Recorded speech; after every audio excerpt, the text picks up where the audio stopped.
Alright, here is the video guide for lesson 2.2.3, areas of parallelograms and trapezoids. So in 2.2.2, we found out how to find the area of a triangle using 1/2 base times height, and we also found out how to find the area of composite shapes, just breaking them into shapes we know. For a lot of the examples, we broke them into rectangles and used length times width.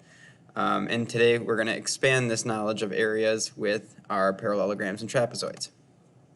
And so the first one here, we want to find the area of this trapezoid.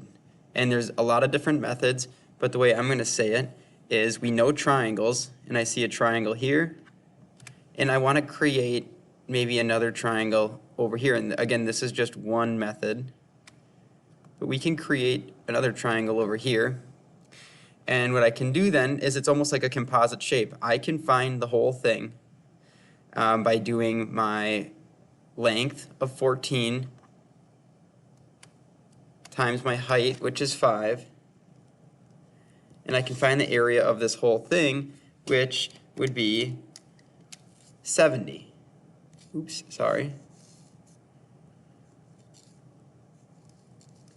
Now, if I can find the area of this triangle and this triangle and subtract them away from the 70, I'll just be left with my shape, my trapezoid in the middle here. Okay, so that's one method of finding it. You can use that method to come up with your answer, but see if you can think of another one. Okay,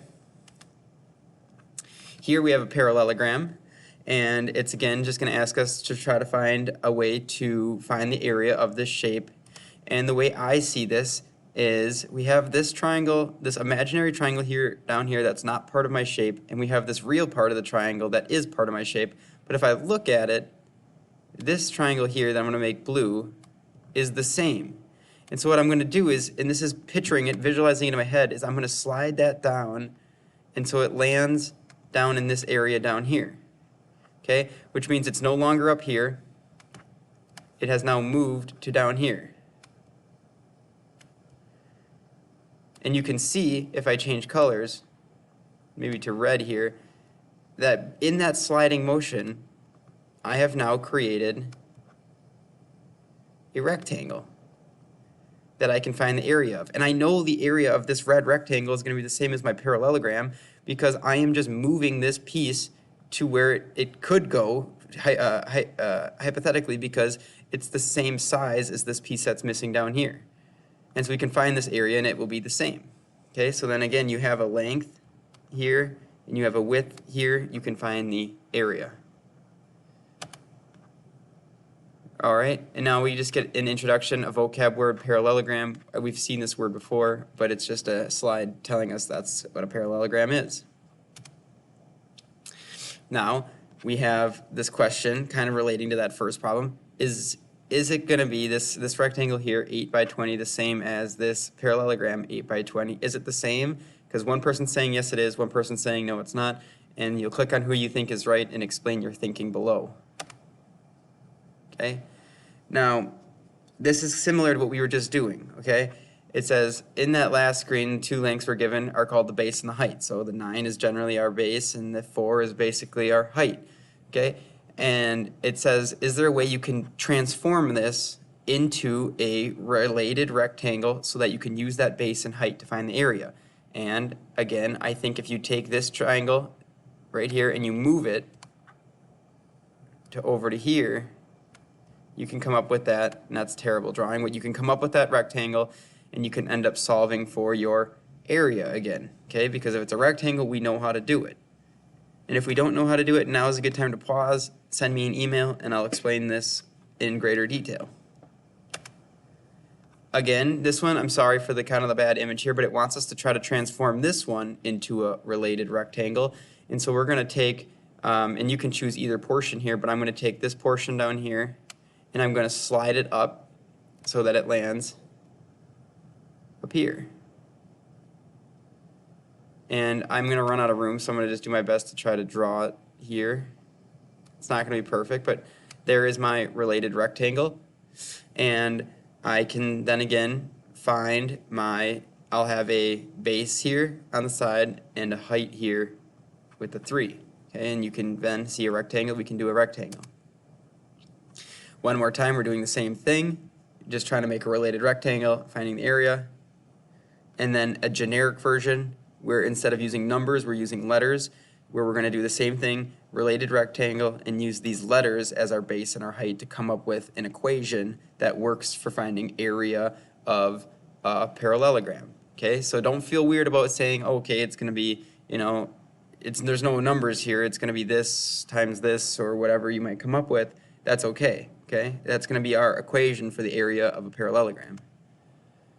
We have one more here. It's just describing how you find it, so it's pretty similar to this last slide here. Okay, these E and F go hand in hand, and G, I forgot to put a text box down here so you can write your answer for G right underneath your answer for F in that same text box.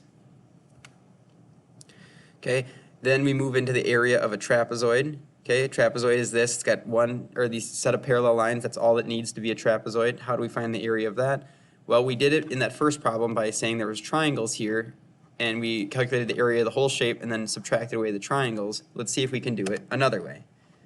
And so we're looking down here, and it's asking, can we draw an exact copy of the trapezoid in such a way that it turns this trapezoid into a parallelogram? And what I'm going to do here is I'm going to rotate. I'm going to pretty much flip this upside down. So I'm going to rotate it 180 degrees, and I'm going to translate it over. So what that's going to look like is that base 1 is now up here, base 2 is now up here. I have this slanting motion that's going to go down like this, and then base 1 is now down here.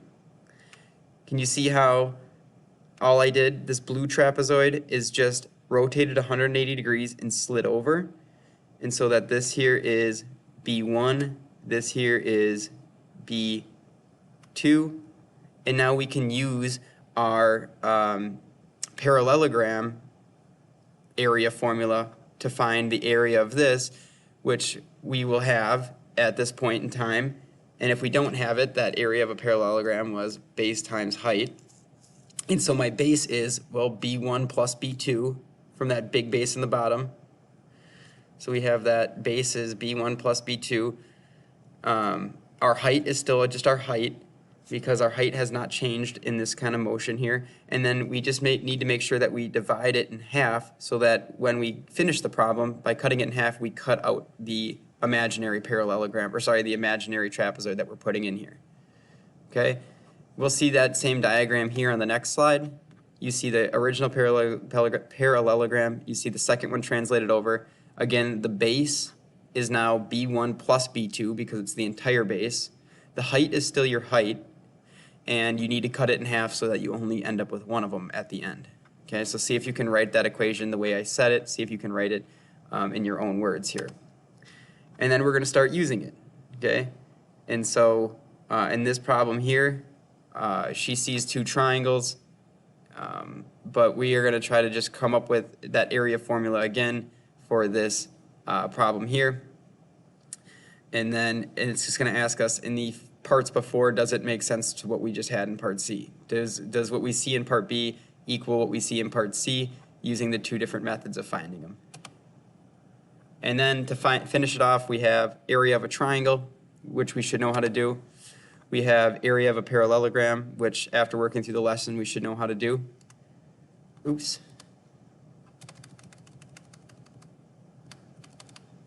And then we have area of a square and area of a trapezoid.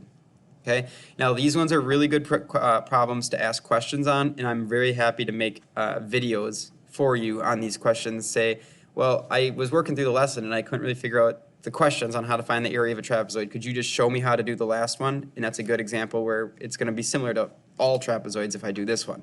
Same thing goes for the parallelogram.